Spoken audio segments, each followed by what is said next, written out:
some of the leaders need to open up doors a little bit more for University of Guam graduates and provide more opportunities for them.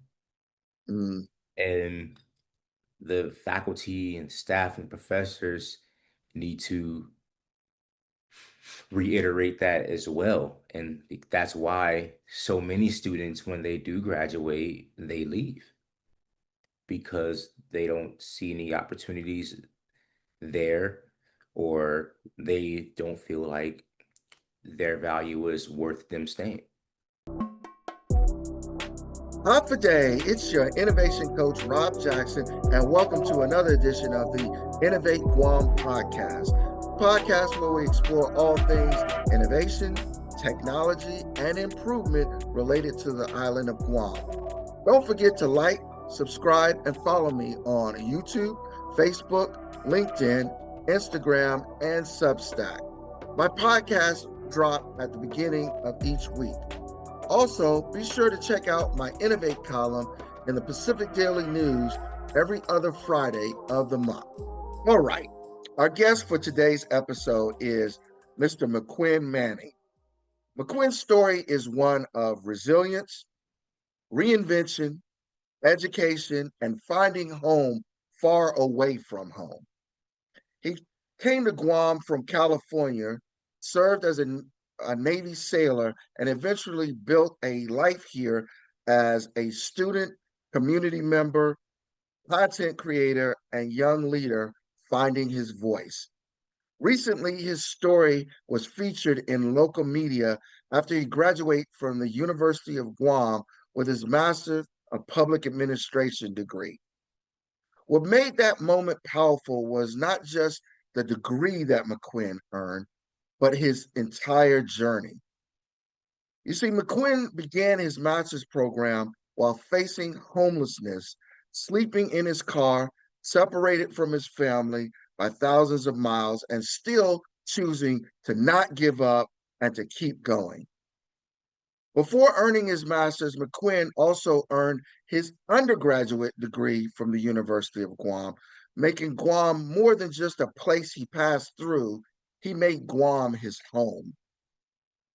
Also had the privilege of having McQuinn in my public administration 590 course at the University of Guam this past spring semester, where we studied the Guam Transshipment Task Force report and explored how Guam could diversify and grow its economy.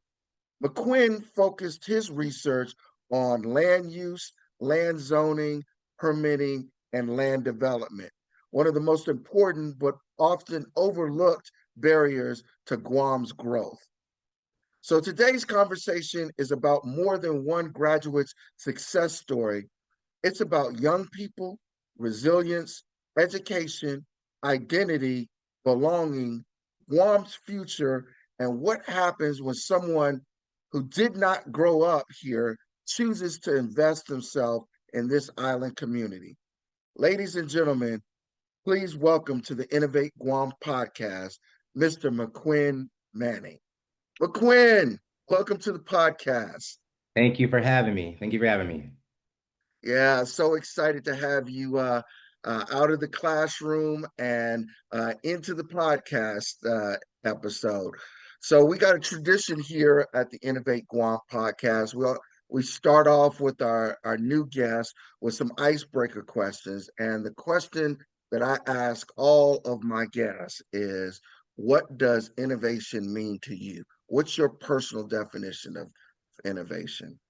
My personal definition of innovation is creating something that is your own and something that can maybe help the world, influence people, or just bring something into their life, whether it be entertainment or education, drama, etc. Yeah, yeah, I like that answer. Very big picture, overarching kind of definition of innovation. So tell me about one piece of technology or an innovation that you use all the time that helps you create, learn, or stay connected. I use my computer a lot and definitely my smartphone. These things definitely help me come up with a lot of ideas or inspiration to create. Absolutely. You used to be a content creator yourself. Uh, if I remember correctly, you used to have a podcast here locally in Guam, didn't you? I did, yes, the Yep, I Said It podcast. Good times, good times. Um, are you all on hiatus? You getting ready to start back up, or is it kind of just done? I still do them here and there sometimes, but it's I don't know. Sometimes I felt like the podcast got a little too controversial, and I know a lot of people got offended by some of the content, But you but I also mean was that was saying what you felt. yeah, it was that's what it was all about. It was about just freedom of expression and there were like-minded people who wanted to just express themselves freely without feeling any judgment and without being worried about what other people thought. And that Yeah. was the So, entire point. yeah. So your fellow podcast founders and co-hosts, where are they today? Everybody's just out. They're all doing their own thing. Mm, okay, cool. Um, so let's talk about this chapter of your life. If you had to describe this chapter of your life in one word, what would that word be and why? One word. The one word that would best describe me, I would say resilience. Resilience. Okay. Okay. So I'm going to let you save the why part of the answer because I think we're going to get into a lot of that why you call it resilience as we talk about um, and get to know more about you, which is a great segue into kind of the first part of the podcast. You know, we want to know who is McQuinn Manning. Why don't you tell us a little bit about your story, who you are, where you're from, and how did your journey eventually bring you here to the island of Guam? Okay. So from Watts, it's a neighborhood in South Central Los Angeles. What's Um, up? Watts up. Watts up. It's not a gang sign, guys. Don't worry. But yeah, I grew up in the inner city and grew up with three brothers, my mom and my stepdad, and just throughout life, they were just trying to find a way to ensure that me and my brothers had a good life. And we eventually were able to move to Palmdale. So it's a little bit up Hmm. north. So to remove us from the environment that we were in and to open up doors and provide better opportunities for us. And after I graduated Palmdale High School, that's when I went to the military. I went straight to the Navy right after high school. And I did come to Guam my first deployment, but that was only a couple days. I got out of the Navy, went to community college for a bit, figured out that Community school. college back in the States. Hmm. Yeah, back in California. Yeah. Okay. And I just figured that, you know what, maybe education isn't for me right now. And that's when I joined the Merchant Marines, a military SEALIP command. And I did one assignment in Sasebo, Japan. And then my next assignment is when I came back to Guam on the Frank cable. Yeah. Yeah. Of course, everyone here is familiar with one of the two um, submarine tenders that is home ported out of Naval Base Guam, the Frank. cable in the MRES land. So, you were talking about you just had a brief introduction to Guam during the time that you were in the Navy, but it was really the merchant marine uh, part of your life that brought you here to Guam and starting to put roots down and building a life here on the island. Uh, can you tell me about the point that it started to feel like more than just a temporary stop, that Guam started feeling like a home and a place that build a new chapter of your life?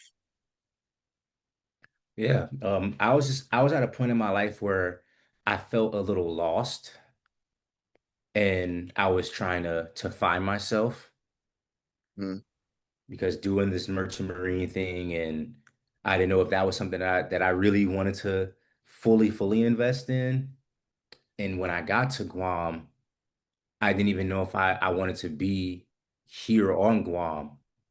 But I think what did it for me was I went to actually go see the real Guam because when mostly military or contractors they come here, they just know like Marine Corps Drive and yes, the common yes, tourist areas, so to speak. yes, So I took a yeah, trip. I took a trip and I drove down south, the just all the way around the island and yes. One of my favorite things to do. It's such a beautiful drive, and it's such an experience to kind of feel like you just get away from things. But go ahead. I just took that entire trip and I got to just see how beautiful the island really is because a lot of that part of Guam it's hardly ever talked about and it's Yes. hardly ever mentioned. So to really see the real Guam and to see the real local activities that go on and to see the real hospitality, Mm. that's what did it for me. Yeah. So how did you get connected into quote unquote the real Guam? Because you made a lot of good friends and a lot of good connections that kind of pulled you into the heart of Guam there. How did that kind of all unfold? I did a lot of networking initially through music. I went to go buy a ukulele because I wanted to learn how to play a ukulele. And, and I started taking lessons and I would go to different places and I would go to just say GPO or the mall or certain parts of Tumon and I would just go sing and I would just make videos. And that was kind of the start of me creating content is I would go to the popular stores on island and ask, hey, can I just make a quick video of here just singing a song? And they were nice enough to let me do it. And that's what really started to getting me connected to people because they would see my videos on Facebook. Yeah, yeah. Yeah, and that kind of just brought you in. Um, you're not a shy person. You seem like you're very outgoing, and being able to kind of network with people that way and then put that content out there really kind of got your face out there and around the island. So, McQuinn, tell me about UOG. Um, you chose to go to UOG not just once, but twice. You did your undergrad at UOG, and then you stayed and completed a master's degree at UOG. What made you choose UOG not just once, but twice? Well, since I came back to Guam for COVID and I was working at the commissary at the time. It was just a part-time gig, so I figured since I had a little bit of extra time on my hands, I figured, you know what, why not just go back to school and finish? And when I looked at the programs for UOG, well, for my undergrad, it was simple. I was able to register and enroll, and it kept me that also helped me network too because I was able to meet other students and meet other people through the Yeah, university. And what Yeah. made me go a second time is that because I felt like the opportunities were so limited after getting a bachelor's. Mm, mm, mm. Yeah, so that in itself is kind of like a message about the economy and the jobs available and stuff for people coming out of University of Guam as undergraduates with their bachelor's degree. Now, let's get deeper into your University of Guam story because your graduation story touched a lot of people. It was in a couple different media outlets, and because you were so honest about facing a lot of challenges like homelessness, separation from your family. But in spite of a lot of those challenges and issues you were having, you did not quit. You persevered and still got not just one, but 2 degrees. Tell us about those challenges and how you were able to persevere, kind of because it kind of goes back to the word you used in the icebreaker questions, right? Resilience. Where did you get that resilience from? I got a lot of it. I get it from I get it from my parents for sure because the situation was similar to things that I went through during my childhood, when my dad was incarcerated over an incident and then this is my mom having to figure everything out and we were homeless. We were staying at a homeless shelter. And I would watch the things that my mom would do. And despite all of that, she always made sure that we had nice clothes. She always made sure that we had haircuts and she always made sure that we were good. Just even though we were in in the situation of homelessness. And so I look back, 30 years ago, and I'm just like, you know what? If my mom was able to do this and having to raise children at the same time, I think this for Yeah. me, this is light work. It's bad times don't last forever. So it's just I gotta just get through it and keep going because I know there's gonna be a light at the end of the tunnel. So can you tell us a little bit more details about that time for you here on Guam and uh, what put you in that situation and what specific kinds of things that were done that helped you get through that situation? Yeah, so at the time I was in a relationship and I was staying with my partner and she was getting ready to leave to the States. And I was trying to look for places to stay and I wasn't able to find anything in time before she left. So I was kind of just stuck because the market was just so, oh, like early Yeah. 2025, the housing market was terrible. Yes. So just trying to find something Yes. for the right price and the convenience, it was very difficult at that time. So I said, you know what? I have a car, and I have a gym I can access if I need to take a shower, and I'll just I'll just figure it out. It really just it helped me build character too, for sure. And I Well, didn't there. look at it. I didn't feel like a victim when I was going through it, or I didn't like want to garner any sympathy. I really didn't even tell anyone about it. Mhm.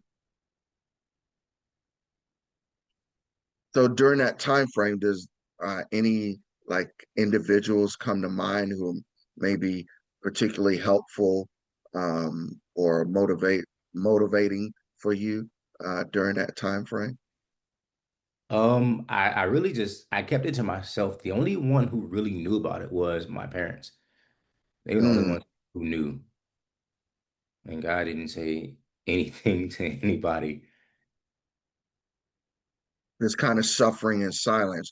That's kind of like many young people here on Guam right now. They're struggling very quietly, whether it be financially, economically, academically, or personally. What would you say to those young people out there who might feel like they're being left behind, or they're embarrassed or unsure if they belong in college, or just trying to find their place in the world, if you will? I would say if you do actually feel like you need to talk to someone, go to someone who you feel safe with and who you feel like you can trust. Because there's that too. And I'm also a really independent guy. I don't like to really to go to people for things. I try to just figure it out on my own. And maybe Mm, there's individuals who are like that too. But if you do have someone in your corner, somebody that you can go to, or if you have resources available, then definitely utilize those. yeah, yeah. Very good, very good. So you came to Guam, from elsewhere, obviously, but you really became part of the community. You know, what does home mean to you?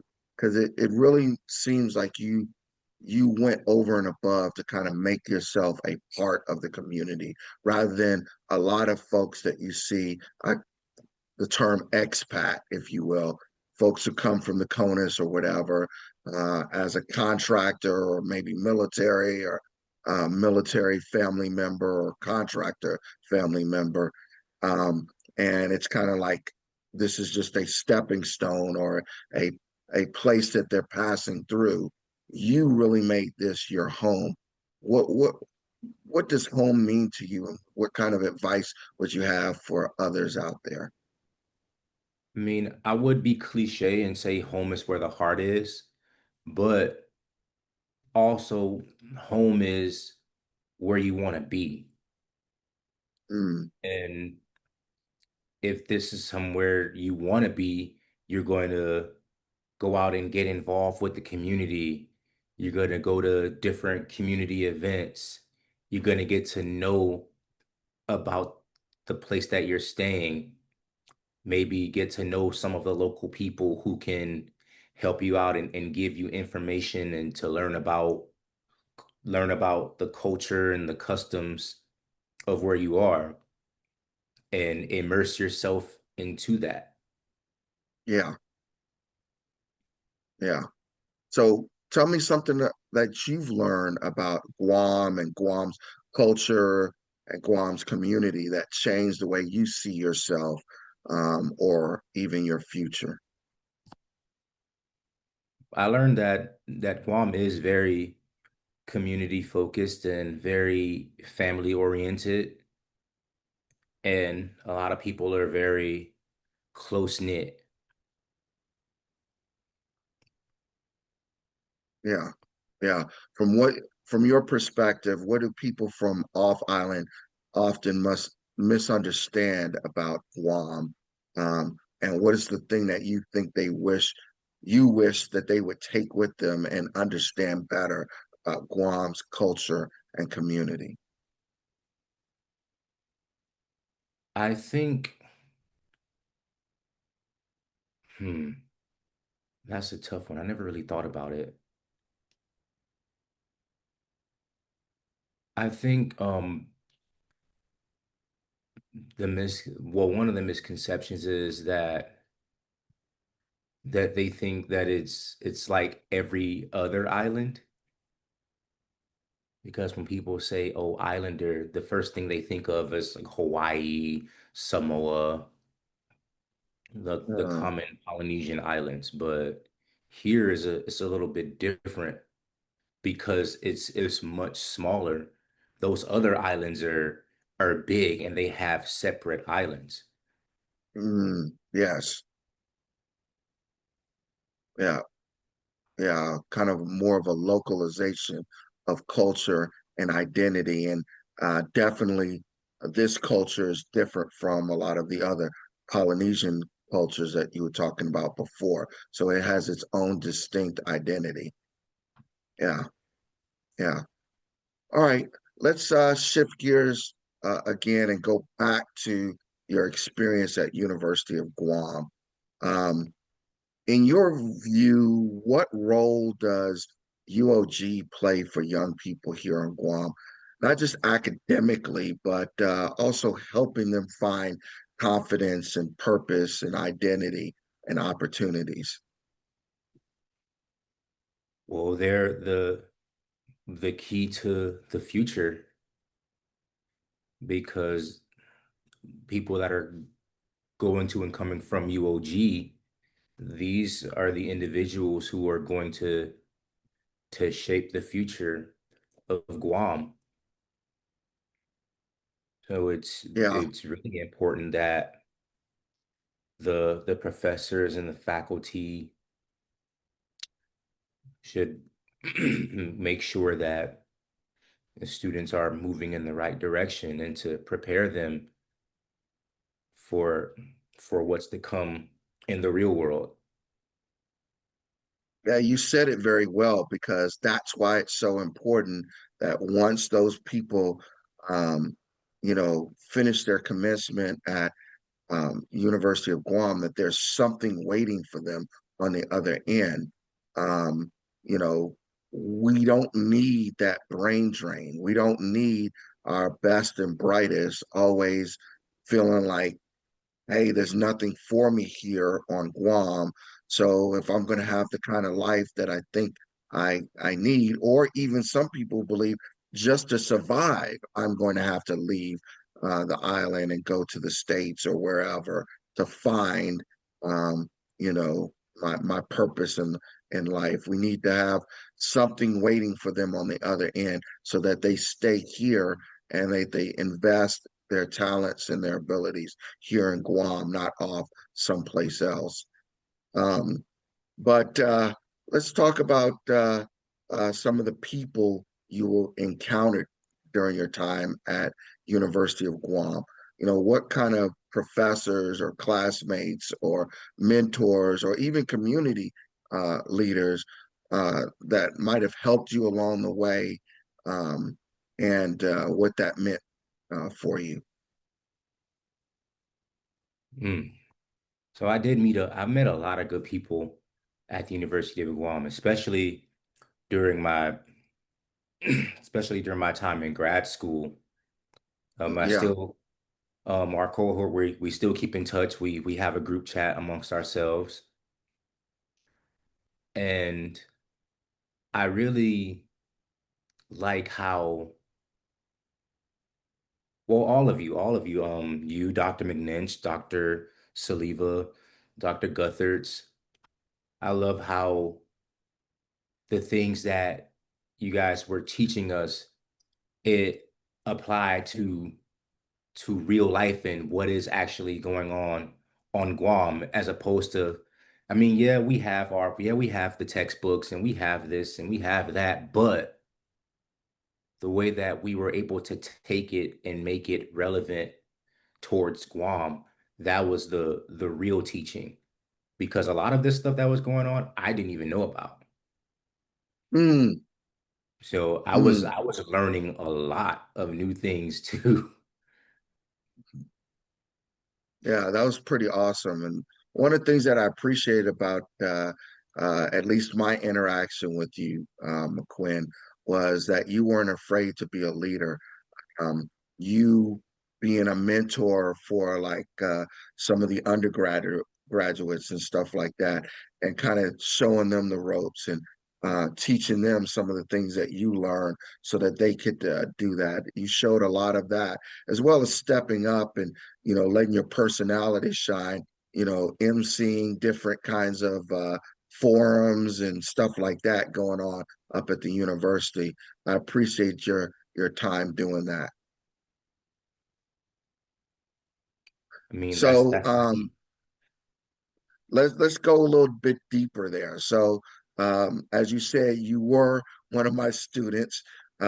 Most recently, you were in my public affairs 590 course, last spring where we studied the Guam Transshipment Task Force report and looked at ways that Guam and could grow and diversify its economy. Um, we actually kind of built a whole course around that, and you all learned about that, and each one of you all broke off into different areas studying a different aspect of what was talked about in the report as an issue area as well as recommendations. You focus specifically on land zoning, land use, permitting, and land development. Um, One, what kind of drew you to that topic? And then can you talk a little bit about what you found in that research that would be a benefit to people of Guam? Well, I chose the topic because it was something that I was familiar with because I did work for Renovate Guam at the time, and I Mm, remember having to go to get permits for certain projects that we were doing, and just to see how long the processes would take, and and their method of permitting. I was just like, why are this is so this is so outdated. Why? And just having to run back and forth and back and forth and back and forth to one stop and then go to here, go to just like it made me just like, you know what? To hell with the project. Because I have to do all this just to get started. yeah. Can you imagine if that was what you were dealing with it? Imagine if you were a big time uh, real estate developer, or you had a company that wanted to set up industrial operations here, um, and you were having to go through all of that kind of pain, if you will. Um, at some point, you would do the same thing. You kind of throw your hands up and say, "Yeah, this ain't worth it," and you go elsewhere, probably. Yeah. Um, Speaker Blas was uh, on the podcast previously, and that podcast right now is running. And I know that is really championing the permitting process as well as other government processes so that it can be smoothed out. Um, you know, what other things that do you want to make sure that from that research that you want to pass on to maybe Guam's leaders about things that they really should look into um, for the betterment of the island? Well, I think that it should be permitting should be one of the priorities, definitely. And that they should update this process of permitting and maybe somewhere down the line do it electronically because the Yeah, rest of the world is moving, electronically, and some are even using AI to a degree. You know what I mean? You don't yes. necessarily have to use AI, but it should at least be electronically. Yeah, digitizing the process was a big recommendation that you had on there. But one of the other things that you were blessed to do was in your research, you started looking at some of the previous ideas floating around out there to find out that, a lot of the good ideas you didn't have to like make up from scratch. Some people have already burned their brain cells about that. Can you talk a Hmm. little bit about what you found that was already out there and some of the people that you drew inspiration from? So I spoke with Ryan Mummert, Hmm. and he told me about this third party program or site that's available. I can't remember the name of it right now. Real facts, There it real is. facts. Yeah, And he told me about that, and there will be like a third party to help developers with their permitting process, a lot similarly to how Mail Hub does for people getting their passports. Yeah, yeah. What about like past studies or recommendations that came out? You also privy to some of that stuff that came out. Oh yes, the white papers from Dr. Johnston. Yeah, can you talk a little bit Yeah. about that? He along with his team, they did a study and they went to the different permitting centers and they measured how long each of them took to give permits to whatever it was that they were building. Hmm. And he also gave his recommendations too. And the last time he did that was what 2019. And I Yeah, don't think that there's been anything. I don't think anybody's made any kind of moves or they kind of just swept it under the rug. But yeah. that's really So important.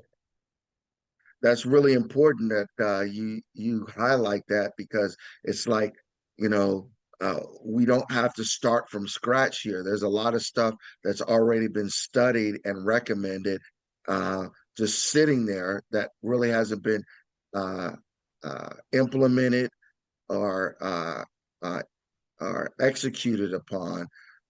So there's a lot of great ideas that surround us that we could just get going on. So it doesn't really need a lot of like studying or trying to come up with great ideas. There are things that are sitting there, low hanging fruit, ready to just be acted upon. Yeah, yeah. That's it. So let's talk about kind of your role and particularly what you saw during your time at University of Guam with some of the best and brightest the island has to offer. What do you think Guam's young people need most right now? Um, to uplift them or contribute to the kind of future that they want. They they need to know that they are valued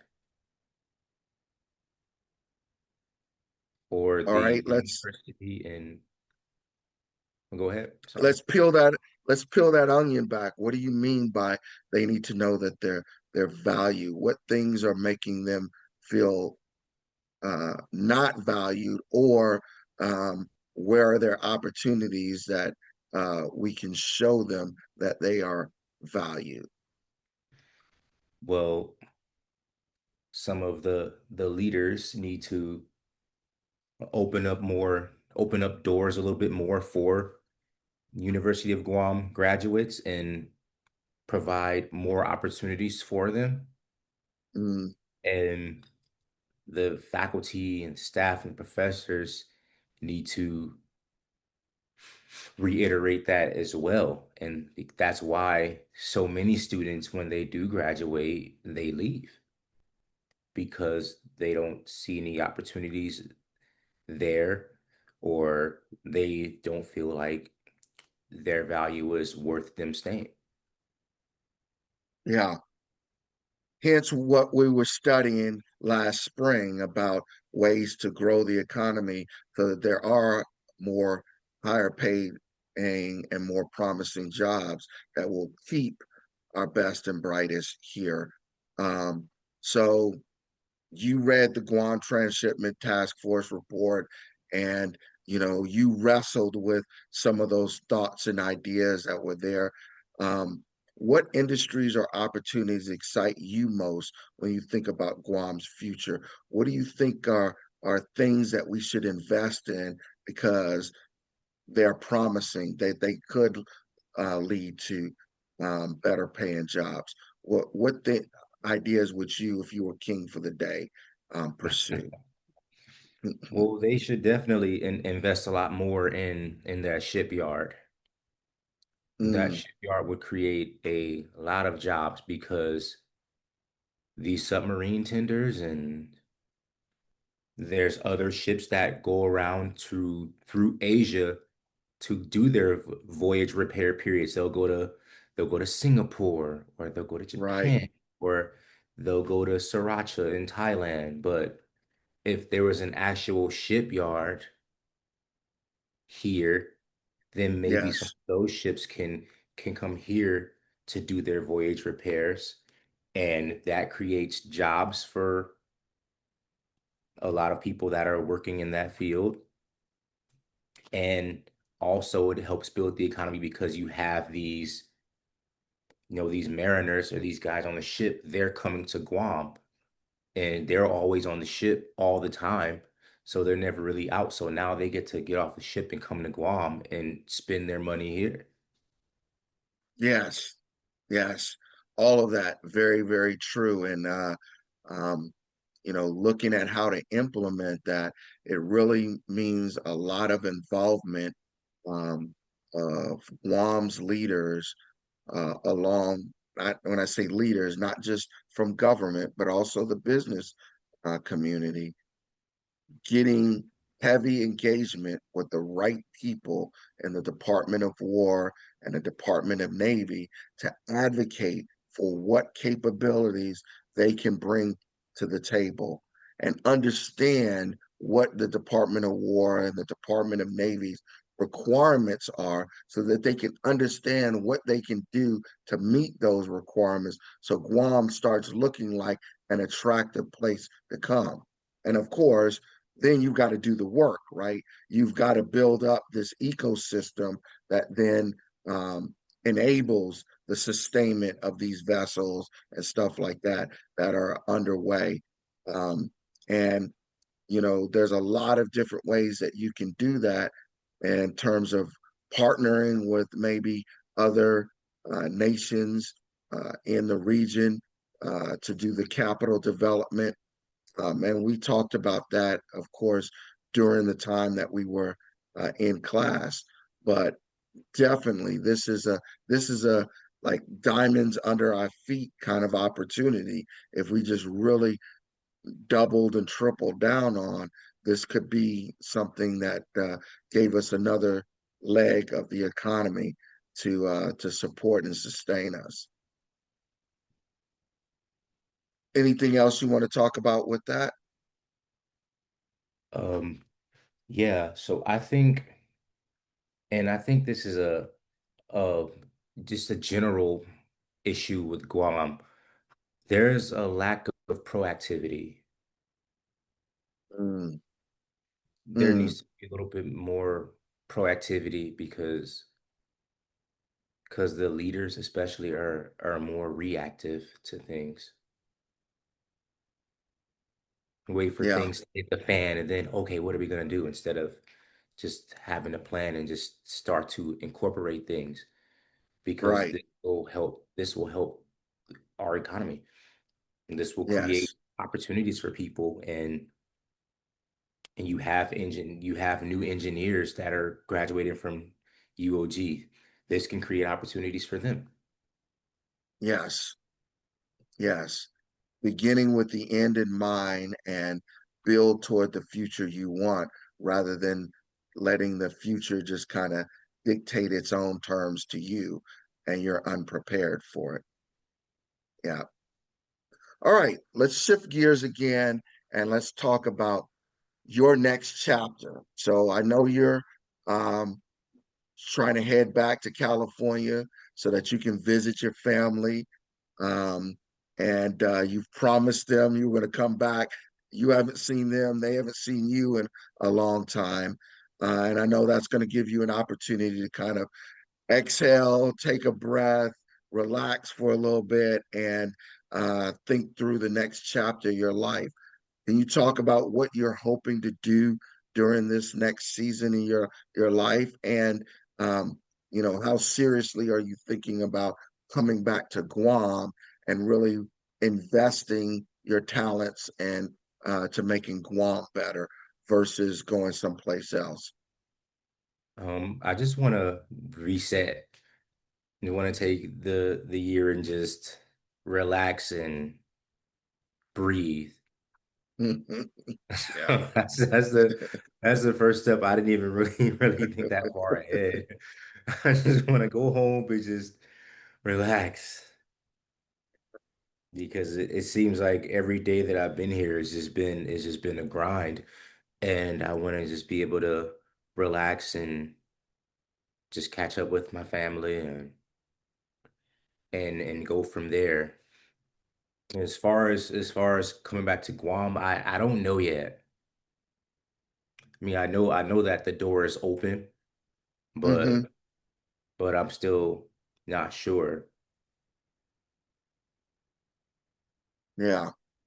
I tell you what, um, particularly going home and taking that long break and using it to kind of clear your head, get some space and get some perspective.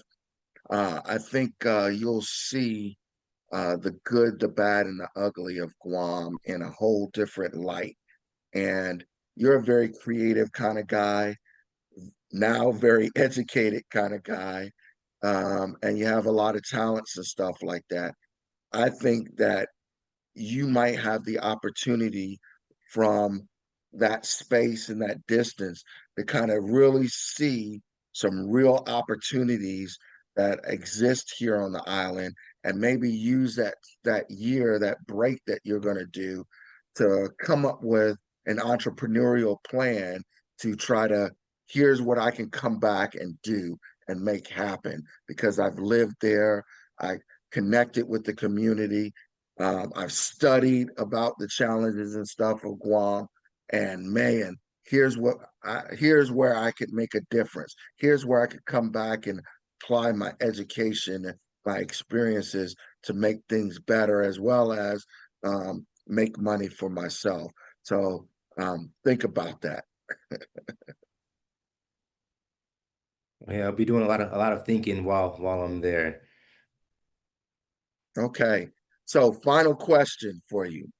Years from now, when people look back on McQuinn Manning's story, what do you hope they say you stood for? I hope that they say that I stood for believing in myself and betting on myself and Mhm. that I did it my way. Frank Sinatra, shout out. Yes, yes. Well, thank you so much for taking time out of your schedule to come and talk to us here at the Innovate Guam podcast. Your story is inspirational.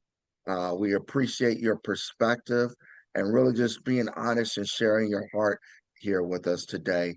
Again, like you said in the icebreaker questions, I think the word that comes to mind is resilience, and your journey is really a great story in resilience and perseverance and overcoming the odds.